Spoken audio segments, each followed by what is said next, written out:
Simba Simba గురించి ఎంత చెప్పినా తక్కువే. ఎంత క్యూట్గా ఉంటుంది. అసలు అల్లరి చేయదు. అల్లరి చేసినా చాలా ముద్దుగా ఉంటుంది. దానికి ఏం కావాలో బాగా దగ్గరకు వచ్చి మియావ్ మాత్రం అందు. దగ్గరకు వచ్చి తిరుగుతూ ఉంటుంది. తోకతో ఇట్లా ఇట్లా ఉంటుంది. చుట్టూ తిరుగుతుంది, కాళ్ళ చుట్టూ తిరుగుతుంది. అక్కడ ఫుడ్ పెట్టి కింద చూశాను అది కనుక్కుంటుందో లేదా అని. మొత్తానికి కనుక్కొని పైనకి ఎక్కిందనమాట. సరే చూద్దాం తింటుందా అనుకుంటే అది తినలేదు.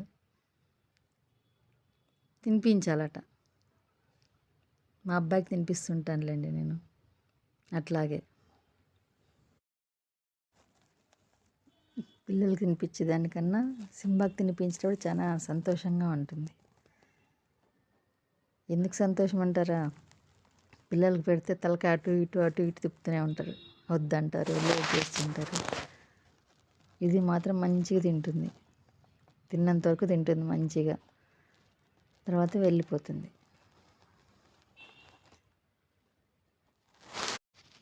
అల్లరి చేయదు. అది కావాలి ఇది కావాలని అడగదు. మంచిగా అటు ఇటు తిరుగుతూ ఉంటుంది. టైంపాస్ చేస్తుంది. మనం ఆడిపిస్తే ఆడుతుంది. మనకు ఒకవేళ కుదరకపోతే తనంతట తనే ఆడుకుంటుంది. అటు పరిగెడుతుంది, ఇటు పరిగెడుతుంది.